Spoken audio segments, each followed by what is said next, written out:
Assalamualaikum warahmatullahi wabarakatuh. Selamat apa ini ya? Selamat malam, Mas. Selamat pagi ya. Kayak gitu teman-teman ya.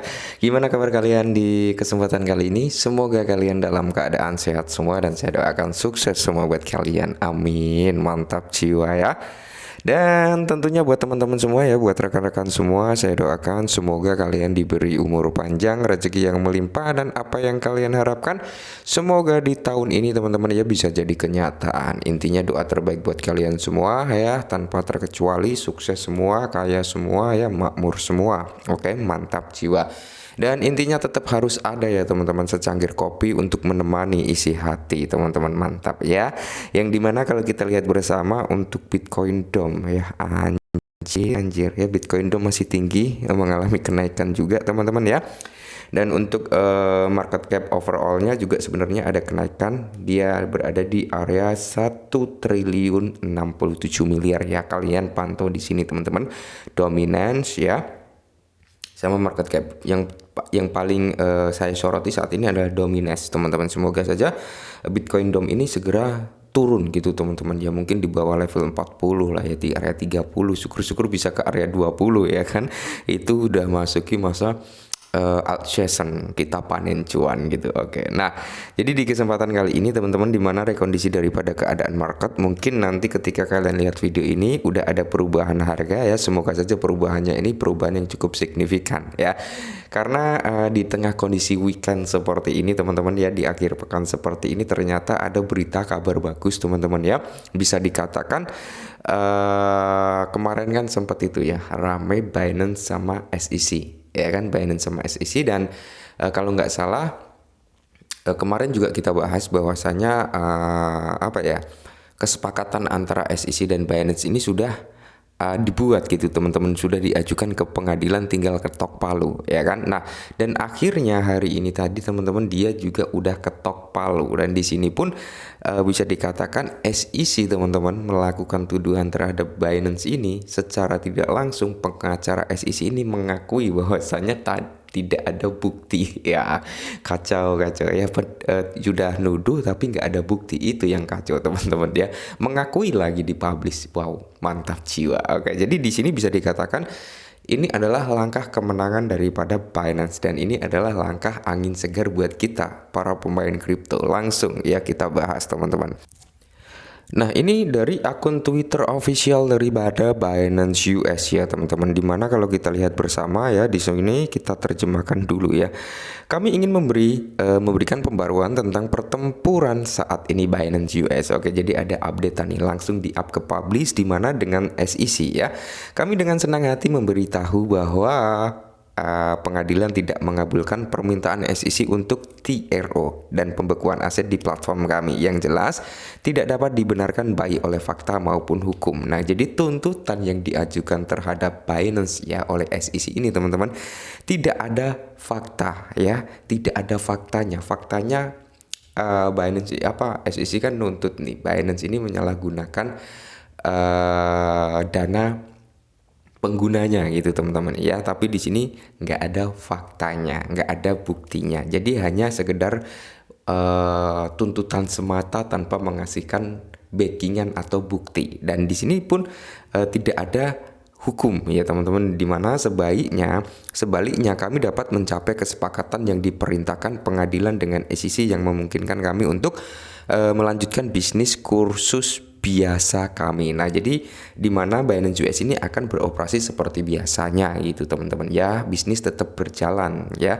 akan tetapi tidak pernah ada bukti yang disajikan oleh SEC tentang penyalahgunaan aset pelanggan. Nah, jadi kan kemarin SEC sempat ramai juga nih ya kan, nuduh Binance bahwasanya Changpeng Zhou ini teman-teman ya, ini atau Binance US ini teman-teman menyalahgunakan dana pelanggan ya, tuntutan daripada SEC seperti itu, dan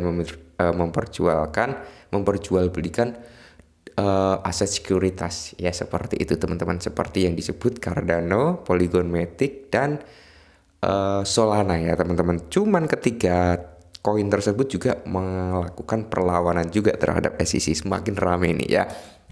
Nah, jadi di sini faktanya pengacara SEC mengakui di pengadilan awal pekan ini. Nah, jadi pengacara SEC ini mengakui gitu ya ketika ditanya hakim bahwa mereka tidak memiliki bukti yang menunjukkan bahwa hal seperti itu telah terjadi. Nah, jadi tuntutan yang dilakukan oleh SEC ini teman-teman, oleh pengacara SEC sendiri mengatakan bahwasanya nggak ada bukti gitu ya, yang menunjukkan bahwa Binance itu melakukan hal-hal seperti itu ya, nggak ada buktinya alias hanya omong kosong gitu ya kan. Nah, jadi kalau kita melihat RUU yang diajukan oleh parlemen AS ya teman-teman, di mana SEC ini udah melebihi batasannya dan dia bisa dikatakan memanfaatkan jabatannya untuk mencari mengambil keputusan secara sembrono. Ibarat kata kalau di dunia pekerjaan ya, menyalahgunakan jabatan gitu teman-teman untuk memerangi sesuatu hal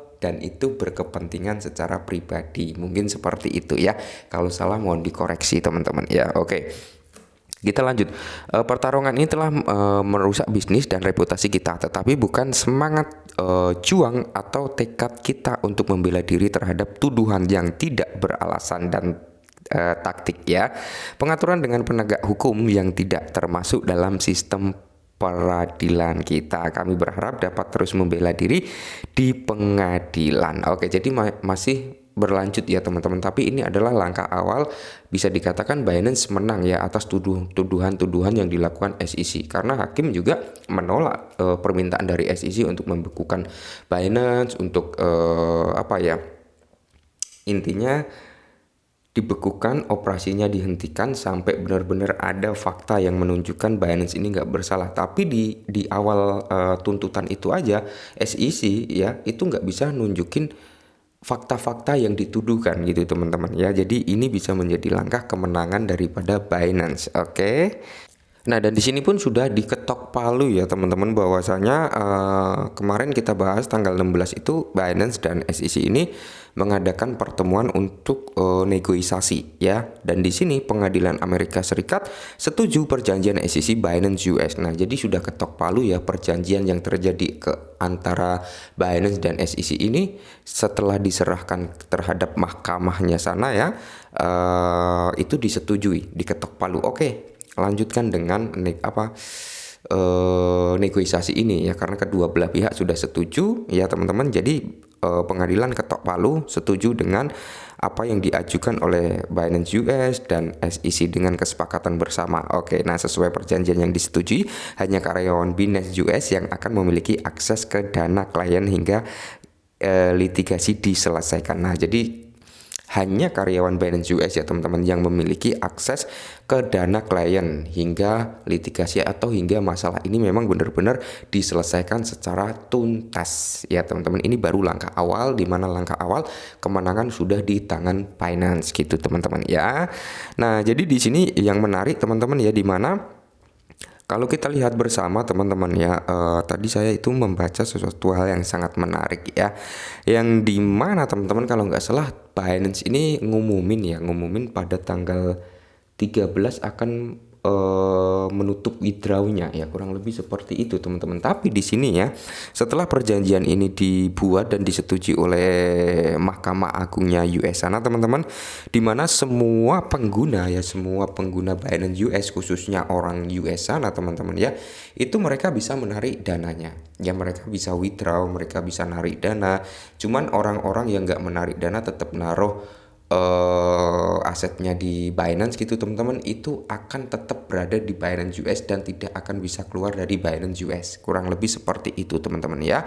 Jadi di sini tidak pernah ada bukti yang diajukan oleh SEC mengenai penyalahgunaan aset pelanggan ya. Jadi SEC nggak bisa ngasih bukti dengan tuntutan yang mengatasnamakan Binance mengatakan menyalahgunakan dana pelanggan.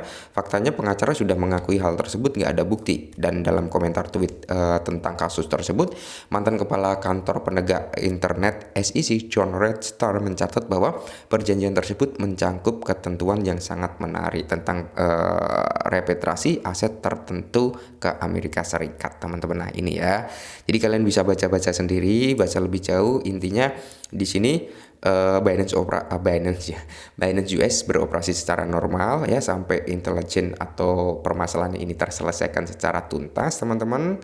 Sampai saat itu Binance tetap berjalan normal, dan ketika masalah tuntas dimenangkan Binance ya otomatis akan berjalan lebih kondusif lagi ya. Tapi kabar buruknya ya, kalau menurut opini saya pribadi, ketika Binance ini kalah gitu teman-teman dalam persidangan berikutnya gitu kan, ya tidak menutup kemungkinan Binance US ini akan keluar gitu dari US ya, dengan regulasi yang gak jelas sudah